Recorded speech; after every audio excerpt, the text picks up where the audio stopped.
And welcome to Football Game Plan Scout Team Podcast. I'm Emory Hunt, the czar of the playbook. Be sure to follow me on all of my social media accounts, Twitter, Instagram, Facebook, fan page, all that good stuff like that. It's at Football Game Plan, at FBall Game Plan on Twitter. Subscribe on YouTube to the Football Game Plan Network at youtube.com/Football Game Plan, and also on iTunes, Football Game Plan Podcast. Leave us a 5-star rating. Now that we got all of those housekeeping items out of the way, great guest joining me today, and that's Shane Simpson, the outstanding running back from the University of Virginia. Shane, I appreciate you taking time. I appreciate you for having me. It's interesting because, I've seen your game back when we were at Towson. I broadcast that game against Morgan State, the Battle of Greater Baltimore, became very familiar with your game. We cover a lot of FCS football, but what impressed me the most was your play speed.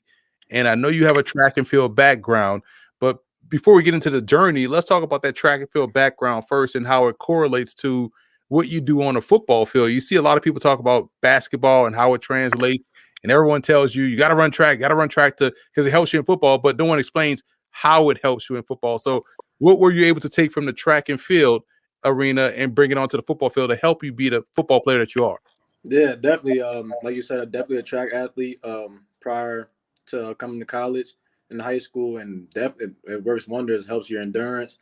Your like track shape and football shape is definitely two different types of shapes. So I have a great amount of respect for track athletes and their workouts because I've been through them. But like for transitioning to my game, you can I've heard that some people think that I'm slower than I look or not that fast. And it's just because I'm just gliding through the field. It's like effortless when I'm running. So that's basically the technique I got from track. So I can't wait to surprise people for those people that think I am slow on Pro Day, at Pro Day. It's interesting. People said the same thing about Eric Dickerson. They talked about how smooth he ran, and it looks like he's not running fast, but he was a track guy too. And he was 6'3", so people just assume that he's just tall and slow, but they never caught him from behind. And you watch you play, you go back and watch your game all the way through Towson, and it was like, man, this dude definitely has the speed. I always tell people this, and you can correct me if I'm wrong, because I return punts, and if you're returning kickoffs, that means you're fast. You're returning punts, that means you're quick. Is that the truth? Is that true right there? In a sense, yeah, because I know a lot of punt returners are fast. I'm not going to knock them because I am a punt returner as well. So I definitely agree with that point. Just so punt returners, you got to be real twitchy because you have guys running at you while you're about to catch the ball. And kick returner, you get to set up and see who's coming at you. So I definitely agree with that. So let's go back to the Towson days. You played at Towson. You played, some fantastic football. You were special teams player of the year, CAA, two-time all CAA player, all American, and then you had the injuries. So you had the setbacks at Towson, but every time you had one, you overcame it. What was it, the process like? Because again, I was a guy that tore my ACL a couple times in college, and I know how lonely it can get. And how were you able to fight through that and get back on the field to excel and then have to go through that process again? What was that whole thing like for you? It definitely can mess you up mentally, but I had a great support system in my family, my friends, my coaches, and I'm not a guy that really needs any motivation to get back to what he loves. So I know what I love is playing football and being on the football field, producing not producing individually, but most importantly as a team. And then obviously me being away from the field with the ACL MCL injury in 19 really hurt just because I felt like that was my year to go to the draft. I was getting quite a good buzz right out of there, and my goal was never to never transfer to like at all because that was that kind of guy. I wanted to stay where I was brought in at. I felt like I could make a name for myself at Towson, which I did, but ultimately with the whole COVID stuff, couldn't really control that. And then getting back to the injury, I was trying to make sure that I was better than better player than I was before, and so that really pushed me in my mindset, and that even ultimately made me get this tattoo. Like bet on yourself right here. So I just look at that every day, and just gonna bet on myself. like a lot of people think the injuries messing them up like that. But I'm just here to tell you guys that the injuries are way behind me. As you can see, when I played at Virginia, I was not injured. I showed I can play at a Power Five level, uh, and exceed at the high level, at the highest level as at that, and in one of the best Power Five conferences in the country. So I think my tape speaks volumes, and I show a lot of versatility from running the ball, catching out the backfield, motioning me out, putting different packages for players, so we can so defenses can't have a scheme against us. Then I also add value to kick return, punt return aspect. So yeah, that's pretty much it. You know what's funny? Looking back at the whole Towson thing, people may knock your level of competition, but the CAA is one of the power conferences in the FCS. So you played big time ball and against Power Five schools while you were at Towson. No doubt. And it goes back to your high school days. I just realized you were from Easton, PA. So I know what that Phillipsburg Easton High School game is like, man. You right across the border there No in doubt. PA. So you played in big time games. So that's why it wasn't that big of a transition for you to go from Towson to Virginia. What was the initial thing like for you going to Virginia? Because again, it kind of worked out for you because, like you said, you were going to go to the league last year, but had the injury, so you had the bonus of coming back and really playing again. And then COVID hit, so now you're okay. Are we going to play or are we not going to play? So you had an opportunity to go to a school and transfer up. What went into the decision for Virginia, and what was your initial takeaway once you finally got out there and playing amongst guys at the P5 level? Yeah, so obviously during COVID, I was actually still recovering from my ACL MCL injury. So around like they said it was I wouldn't be recovered till like a year, up to like 14 months or so like that. And that was my goal to beat that. Every time they told me where I should be at, I wanted to make sure that I was way above schedule. So ultimately, fast forward, it's like 8.5 months. I felt like I was back. I was squatting over 575, single leg 465. So I was feeling really good. Then going back to Towson for the summer to see if we could get to play. And then ultimately they canceled in the CAA. So I couldn't really dwell on it really too much. So I had to think what was best for me at that point. So I called my family saying I think um, transferring would definitely be beneficial for me due to the fact that I don't want to give scouts or GMs to think like, oh, is he healthy? If he enters, is his knee lingering? This, that, and the third. I wanted to erase all the red flags out their mind. So ultimately, I chose to enter the transfer portal, and then they weren't lying when they say people enter the transfer portal, your phone starts blowing up. And I had a bunch of like ACC offers, SEC offers, Big Ten. Um, so I felt the love, and it was heartwarming just because of the fact what I've been through in that past year and a half. Um, so ultimately, it came down to Texas and Virginia.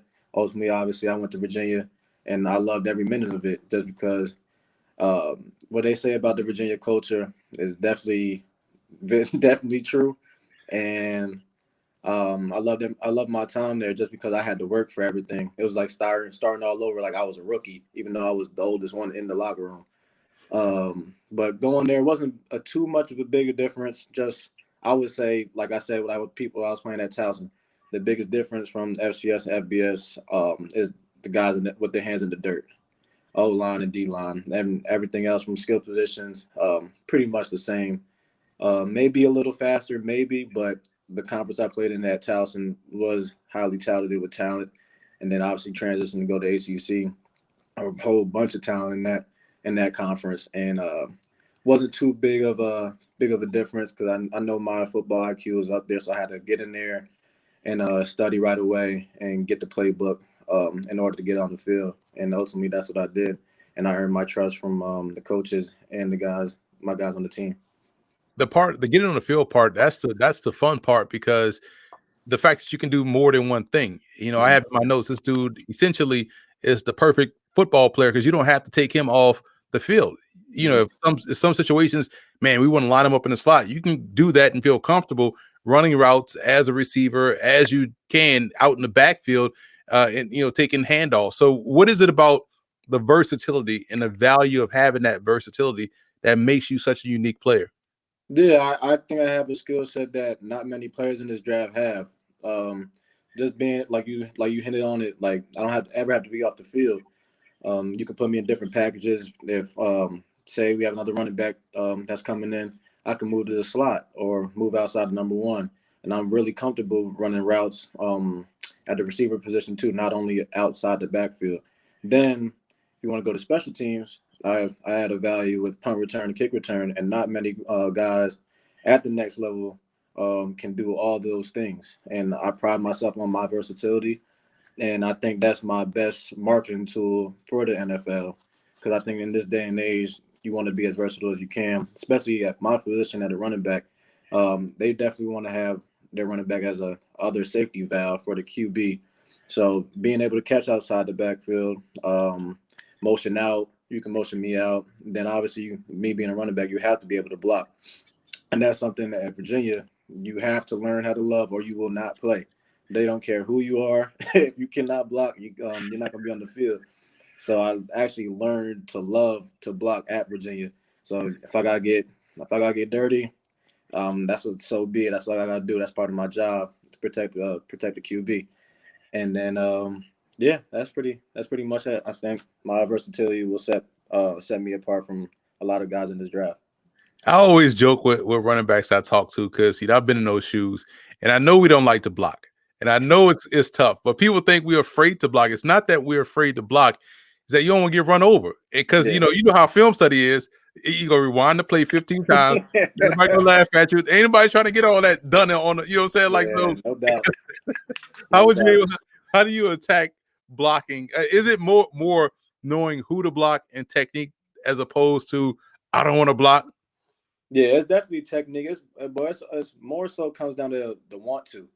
Because obviously, like you hinted on it, not everybody, running backs don't like to block typically, but obviously, like you said, we don't want to get driven back or be in the film study like what happened here, saying this, that, and the third. So, but definitely, like say for instance, I'm taking on a guy that's 250 or 245. I'm giving up some weight, and so I'm not gonna take him head on every time. So if I could take half his body, that's what I'm gonna do. But if I have to stalemate him, then we're gonna have to meet at the hole. I'm gonna make sure I meet you at the line of scrimmage before you get there because there's momentum in that. So I think it all comes down to want to. That's what I learned quickly. I was like, man, I could take half a man and just wash him to whatever side he wants to go to instead of trying to, butt him up head on consistently. Hmm. Because, my thought was, man, I just got to, if I keep doing this, I'm going to keep getting driven back. So let me just take half a man and try to wash him to whatever side his momentum is carrying him to. And that's how I was able to get better in that aspect. But I always want to ask backs this because, we hear about, quarterbacks, we hear about all other positions, right? But everybody has their play. For me, like if you could run one play all game long, that's your play. What play would that be? For me, it was always like 34 ISO because I know I'm gonna have a lead guy. I know he's gonna take out that first threat. I could hit the whole full speed. I just probably have to make one cut and I'm off to the races. So, what's your play that you like to run if you could run it all game long? If we can run this play all game, I'll probably have to say stretch zone, just because um there's not a typical hole for you to hit. Like you can actually pick your hole in the instance. So like say the stretch right, say the DN wants to go outside, just cut it up.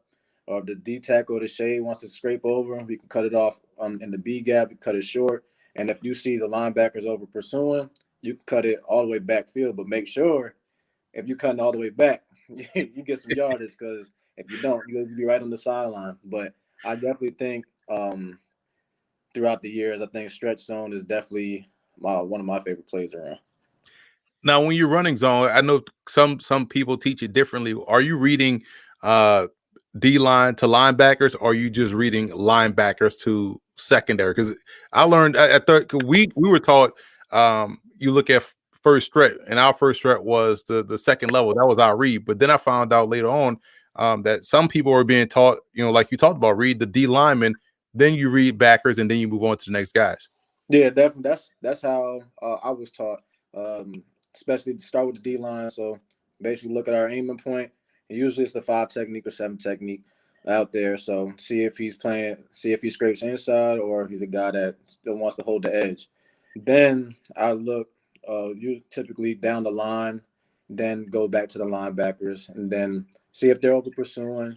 Make sure you check the mic first to see where the open the free hitter is at before you cut and do all those cutting and stuff. And then obviously in film study you'll see the safety tips give you where the pressure's going to come from at all times.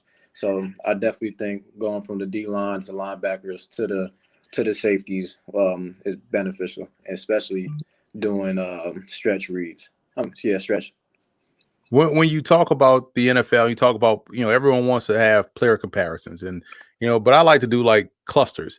If someone's asked me, well, what's Shane Simpson's like? Who is his pro comp, or what cluster would you throw him in?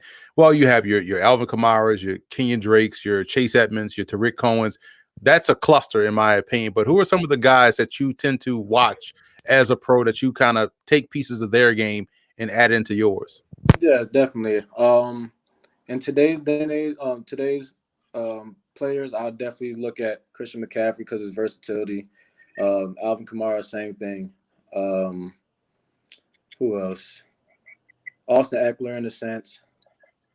LaShawn McCoy, and think that's and Tariq Cohen, like as you said. And then if I'm going back in the day, I definitely was a huge LaDainian Tomlinson fan. So and Brian Westbrook. Now, see, you make me feel old because you say back in the day, and I'm thinking about to hear like Roger Craig or somebody. You say LaDainian Thomas, and I'm like, damn, that's my age. Like you make Yeah, me some guys don't know he played that long. right. Like, geez, that's damn. That's right. That's your throwback. My throwback goes into the '80s. That's crazy. Damn, I feel old. But anyway, when you look at all that you've gone through in football up to this point, it teaches you a lot, right? You probably have a lot of lessons. What's the biggest lesson that football has taught you so far? Um, I actually there's a quote that I heard from my coach, Coach Ambrose at Towson. It was without struggle, there's no progress, and that actually sit with me very well, especially with my story through the injuries, obviously me transferring through COVID stuff like that. So, and every time that I had a struggle, it made me progress more in life as a man and as a football player. And every time there's a adversity hit me, I made sure to bounce back even better. And I think I've done that fairly well in my career up to this point. Where you're currently training, and when is your pro day? I'm currently training at Test Sports Club in New Jersey, Martinsville, New Jersey, and my pro day is March 24th.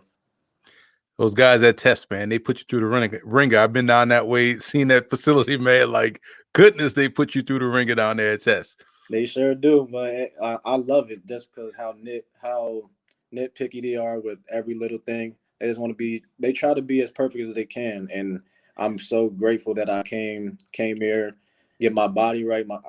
We took our body transformations today, and I look like a totally different person from when I first arrived here. And that's always the growth. And I try to tell high school student athletes that what you look like now, you won't look after your first semester in college once you get hooked on a college strength and conditioning program. So I only know what your body probably looks like now that you only can focus on ball and getting your body right, because that's your job now, and that's how you're gonna take care of your family. But I also want to bring up before we get out of here, you had an all-star game invite. You're lucky to play in an all-star game this year. Not many people were able to do that. You got to the College Gridiron Showcase. What was that whole event like for you, and what was some of the feedback you got from scouts? It was a great event. Shout out to them. Especially thankful for the invite, and there was no COVID cases, so it was a very very well run event. We had every scout there from every team. So 31 out of 31 teams there. 119 or 18 scouts from the NFL, CFL in general. So it was huge. And then I had a great outing there. Chris routes catching everything. Bag drills are real precise. Feedback was just keep doing what I was doing, and then ultimately, like I know in the back of my head, even my agents didn't even have to tell me that they just want to see me run a good time, see how I move, look at me in person again, and then evaluate me from there. Because truthfully, like I said before in this interview, I think my resume speaks volumes. Yeah, I had my injuries, but obviously with pro day, I can throw that all to the side, and that's what I'm looking forward to doing. I always tell people, whatever game you pick up, you should see exactly what a guy brings to the table. Because a lot of people say, "Hey, watch this game, watch that game." It shouldn't really matter. I could pick up a tape and watch Shane Simpson play, and Shane Simpson is going to jump out at me, and that's exactly what you were able to do at Towson, at Virginia, and we definitely wish you the best luck moving forward. Thank you again for taking time. All righty, appreciate you.